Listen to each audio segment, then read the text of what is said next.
मिरजची angiography आवश्यक. टक्केवारीच्या विकासात सिमेंट रस्त्यांचा शहराला भविष्यात धोका. मिरज शहराच्या विकासाच्या नावाखाली सुरू असलेल्या कामांमध्ये वाढत चाललेली टक्केवारी संस्कृती, नियोजनाचा अभाव आणि प्रशासनातील साखळी पद्धतीतील ब्लॉकेज दूर करायचे असतील तर शहर विकास कामांची वेळोवेळी अँजिओग्राफी आणि वॉशआउट होणे अत्यावश्यक असल्याची चर्चा शहरात रंगू लागली आहे. अन्यथा भविष्यात निर्माण होणाऱ्या संकटांसमोर नागरिकांना केवळ हळहळ व्यक्त करण्यापलीकडे पर्याय उरणार नाही, अशी भीती जाणकार व्यक्त करू लागले आहेत. मिरज शहरातील रस्ते विकासाचा प्रश्न आता केवळ मजबूत रस्त्यांपुरता मर्यादित राहिलेला नसून तो पर्यावरण, पाणी संवर्धन आणि मूलभूत नागरी सुविधांशी थेट जोडला गेला आहे. शहरातील सर्वच रस्ते सिमेंट काँक्रीटचे झाल्यास पावसाचे पाणी जमिनीत मुरण्याची नैसर्गिक प्रक्रिया मोठ्या प्रमाणात थांबू शकते. परिणामी भूजल पातळी घटण्याचा आणि भविष्यात कूपनलिका कोरड्या पडण्याचा धोका निर्माण होण्याची शक्यता व्यक्त केली जात आहे. याशिवाय पिण्याच्या पाण्याच्या पाईपलाईन, गटार व्यवस्था किंवा अन्य भूमिगत सेवा दुरुस्तीसाठी सिमेंट काँक्रीटचे रस्ते वारंवार फोडावे लागल्यास प्रशासनाचा खर्च वाढण्याबरोबरच नागरिकांनाही मोठ्या अडचणींचा सामना करावा लागू शकतो. त्यामुळे शहरातील अंतर्गत रस्ते डांबरीकरणाचे आणि केवळ मुख्य वर्दळीचे रस्ते सिमेंट काँक्रीटचे असावेत, अशी भूमिका काही तज्ज्ञ आणि जाणकार नागरिक मांडू लागले आहेत. त्याचबरोबर रस्त्यांच्या दोन्ही बाजूंना बंदिस्त गटारी आणि पावसाचे पाणी जमिनीत मुरण्यासाठी स्वतंत्र व्यवस्थाही असणे गरजेचे असल्याचे मत व्यक्त होत आहे.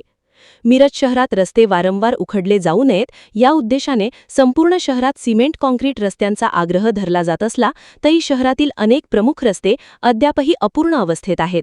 मात्र गल्लीबोळांमधील सिमेंट रस्त्यांची कामे वेगाने सुरू असल्याचे चित्र दिसत आहे.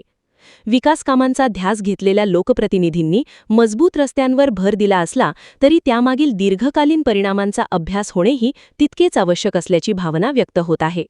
दरम्यान शहरातील रस्ते कामांच्या गुणवत्तेवर लक्ष ठेवण्यासाठी स्थापन करण्यात आलेली समितीही सक्रिय झाली असून मंजूर निधीचा वापर, साहित्याची गुणवत्ता, कामाची पद्धत आणि कथित टक्केवारी यावर नियंत्रण ठेवण्याचा प्रयत्न सुरू आहे. मात्र या समितीला महापालिका प्रशासन, संबंधित यंत्रणा आणि लोकप्रतिनिधी यांची अपेक्षित साथ मिळते का, हा प्रश्न अद्यापही अनुत्तरितच आहे. मिरज शहराचा विकास केवळ सिमेंटच्या रस्त्यांमध्ये नसून नियोजनबद्ध, पर्यावरणपूरक आणि पारदर्शक व्यवस्थेमध्ये आहे, हे प्रशासन आणि लोकप्रतिनिधींनी लक्षात घेण्याची गरज असल्याची भावना आता नागरिकांमधून व्यक्त होऊ लागली आहे. सांगली, मिरज आणि कुपवाड शहर महानगरपालिकेनं चा किती गोंधळ कारभार आहे या एकाच रस्त्यावरून स्पष्ट होते. मिरासाहेब दर्गा कमानपासून ते जवाहर चौकापर्यंत रस्त्याचे काम सुरू आहे आणि वास्तविक हा रस्ता 100% सुस्थितीत असतानासुद्धा हा रस्ता उकरून त्या ठिकाणी सुमारे तब्बल 2.5 कोटी रुपयेचा रस्ता केला जात आहे. आणि या रस्त्याच्या खाली आहे की नाही क्वालिटी चांगली होण्यासाठी त्या ठिकाणी 12 mm सडीचा वापर करण्यात आलेला आहे. 12 mm सडीचा वापर राष्ट्रीय महामार्गाच्यावर केला जात नाही आहे आणि या ठिकाणी गल्लीबोळातील रस्त्यावर 12 mm सडी करून नेमकं काय साध्य करायचं आहे? पण टक्केवारी रेटण्यासाठी हा प्रकार सुरू आहे का? आणि ह्या रस्त्यावरून रणगाडी घेऊन जाणार आहेत का, असा प्रश्न मिरजकरांना पडलेला आहे.